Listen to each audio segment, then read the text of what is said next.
नमस्कार शेतकरी मित्रांनो, सर्व शेतकरी बांधवांचे आमच्या शेतकरी मित्र या यूट्यूब चॅनलवर सर्वांचे स्वागत आहे। तर आज आपण निंबोळी पेंड या खताविषयी माहिती या व्हिडिओच्या माध्यमातून बघणार आहोत। व्हिडिओ स्किप न करता बघावा जेणेकरून आपल्याला पूर्ण माहिती मिळेल। तर चला जाणून घेऊया। निंबोळी खत हे सेंद्रिय खत असून त्याचे अनेक पिकांसाठी वेगवेगळ्या प्रकारचे फायदे आहेत। हे खत जमिनीची पोत सुधारण्यासाठी खूप महत्त्वाचे कार्य करते। या खतामध्ये ॲझाडिरेक्टिन हा घटक असल्याने तो मावा, तुडतुडे, बोंडअळी, खोडकिडा या कीटकांना पिकांच्या जवळ येऊ देत नाही। म्हणजेच किडे हे पाने खाण्याचे पूर्णपणे बंद होतात। त्यामुळे पिकांच्या वाढीस खूप मदत होते। त्यामुळे जमिनीतील सूक्ष्मजीवांची वाढ होते।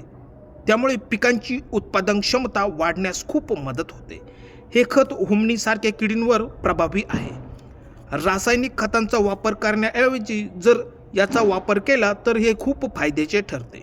रासायनिक खतांच्या तुलनेत हे खत स्वस्त आणि रिझल्ट पण एक नंबर आहे। आपल्या पिकाला बुरशीपासून वाचवण्याचे काम हे खत सहज करू शकते। हे खत पिकांना हळूहळू अन्नद्रव्य पुरवते। त्यामुळे पिकांची वाढ ही जोमाने होताना दिसते आणि उत्पादनही वाढण्यास खूप मदत होते। आशा करतो की तुम्हाला व्हिडिओ आवडला असेल आणि चॅनलला जर अजूनही सबस्क्राईब केलेलं नसेल तर व्हिडिओ आवडला तर चॅनलला सबस्क्राईब करून शेअर करा, लाईक करा। धन्यवाद शेतकरी मित्रांनो।